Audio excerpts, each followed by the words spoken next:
Kama kaka msichana, ulikuwa unafanya nini?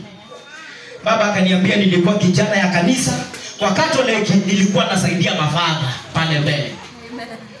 Nikamwambia haukuwa na mambo na mahusiano na nini? Akaniambia pastor, hakuna. Nikamwambia ni sawa ndadi. Nikaenda kwa mke wake. Sasa nimemfukuza. Mimi nikiongea na mtu huyu namwambia enda ndio siri itolewe. Wakiwa wawili kuna mmoja ataficha siri. Ama ni atoe siri ni haribu ndoa ya mwenyewe. Na hatujaitwa kuharibu, tumeitwa kutengeneza. Alaaniwe yule ambaye anaingililia katikati ya wawili. Amen. Bwana Yesu asifiwe. Amen. Mama tukaongea kwa masaa kama 8 hivi nikiwa na yeye. Namwambia wacha kulia nieleze tu. Kumbuka tu.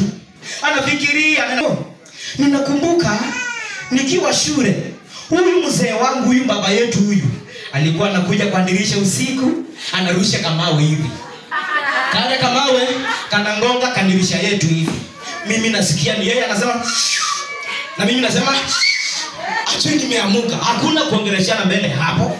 Bwana Yesu asifiwe. Amen. Sasa mimi nakanyanga stool kwa kitanda, navuka hapa.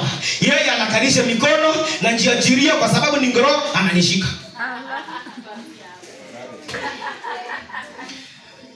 Sasa alipokuwa akiongea hivyo nikapata